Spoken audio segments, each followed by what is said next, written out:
Et avant d'entendre le récit de la Pentecôte ainsi qu'un petit extrait d'une des épîtres de Paul, je vous invite encore à la prière. Oui, Éternel notre Dieu, nous voici devant toi tels que nous sommes, comme ces hommes et ces femmes à Jérusalem il y a bientôt 2000 ans. Nous sommes peut-être hésitants, tâtonnants, parfois aussi découragés devant notre monde si violent. Alors nous avons besoin, plus que jamais, d'une parole qui fasse sens pour nous. Que ces textes écrits de la main des hommes deviennent pour nous l'écho de cette parole, que nous puissions méditer ta parole, la faire nôtre et en devenir nous aussi, à notre tour, les témoins enthousiastes. Au nom du Christ Jésus. Amen.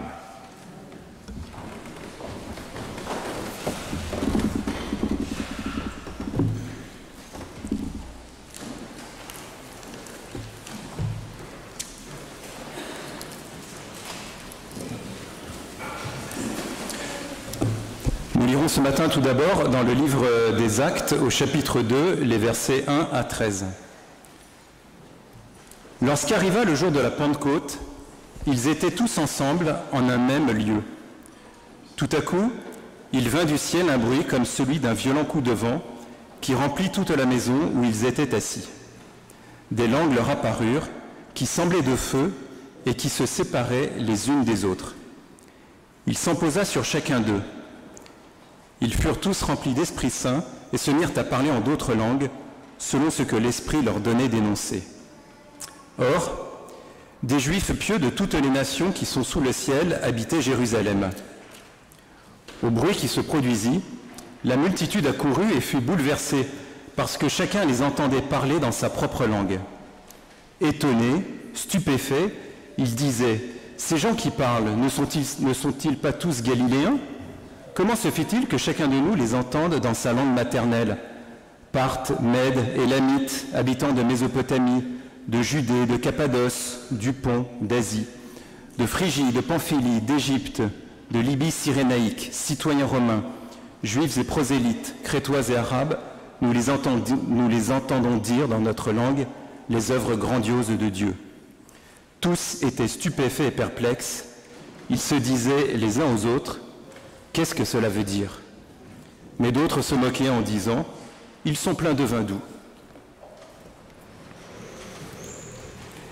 Et nous lirons à présent dans la première épître aux Thessaloniciens, au chapitre 5, les versets 15 à 21. Prenez garde que personne ne rende le mal pour le mal, mais poursuivez toujours le bien, les uns envers les autres, comme envers tous. Réjouissez-vous toujours, priez continuellement, rendez grâce en toutes circonstances, telle est à votre égard la volonté de Dieu en Jésus-Christ. N'éteignez pas l'esprit, ne méprisez pas les messages des prophètes, examinez tout, retenez ce qui est bien. Seigneur, ta parole est vérité.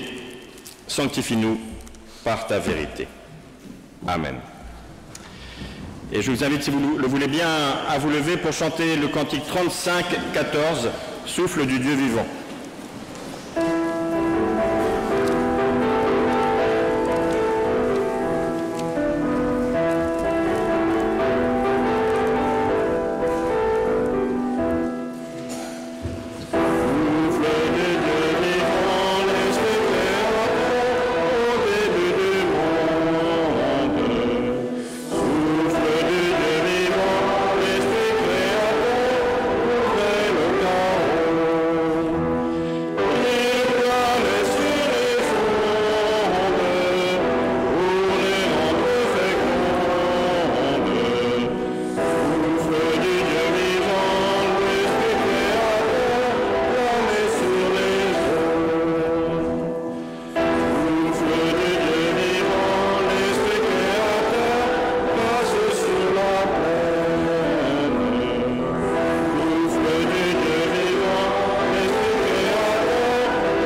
et je vous invite à vous rasseoir.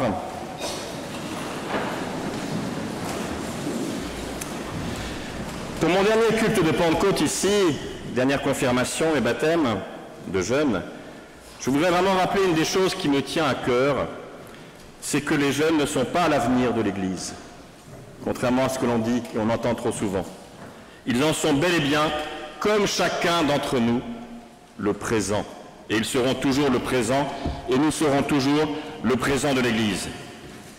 Bien sûr, ils se posent beaucoup de questions sur leur avenir, et j'ai eu l'occasion de les rencontrer individuellement et de lire ce questionnaire que je leur avais préparé. Ils ont un mélange de détermination, mais aussi de peur. Quel métier? Quel monde? Entre guerre et pollution. Mais nous, avec eux, nous ne sommes pas toujours rassurés non plus. Certains sont tentés même par le repli sur eux-mêmes et se désespèrent et finissent par baisser les bras. C'est impossible de changer le monde, alors ne faisons rien et survivons. S'il n'y avait qu'un seul but à la catéchèse, peut-être ce serait celui-là, ne pas baisser les bras. J'ai envie de dire à chacun de ces jeunes, ne baisse pas les bras. Nous ne pouvons pas transmettre la foi, parce que la foi est un choix intime, et donc un choix libre. Mais nous pouvons discerner ensemble ce qui peut nous mener vers l'avenir et donner quelques clés d'interprétation du monde et quelques clés d'interprétation du texte biblique. Nous pouvons, et je crois nous devons aussi, témoigner de notre foi et apporter bien sûr une culture biblique. Mais la foi, elle, ne se transmet pas. Parfois, souvent d'ailleurs des grands-parents, et le plus souvent, je vais être honnête, des grands-mères, me disent leur désespoir de n'avoir pas réussi à transmettre la foi à leurs petits-enfants. Et je leur réponds toujours que de toute façon, la foi ne se transmet pas, donc elles n'ont pas de culpabilité à ressentir.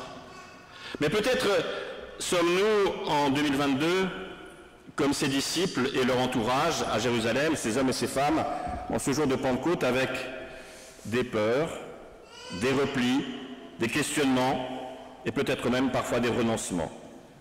Cette première communauté ne savait pas de quoi leur lendemain serait fait et vivait dans la mémoire du passé, dans les pas du Christ. Et c'est là, dans ce récit de Pentecôte, que vont intervenir deux éléments essentiels qui sont, je crois, encore la base de notre conviction d'aujourd'hui. D'abord, le don de l'Esprit. Il est singulier, c'est-à-dire il est pour chacun, il n'est pas donné comme ça, mais personnalisé sous forme symbolique, bien sûr, de langue de feu sur la tête de chacune et de chacun présent. Mais tous passent à ce moment-là de l'hésitation, donc, de la timidité, de la peur, au courage et à un discours et une action tournée vers l'espérance et loin des marques de défiance.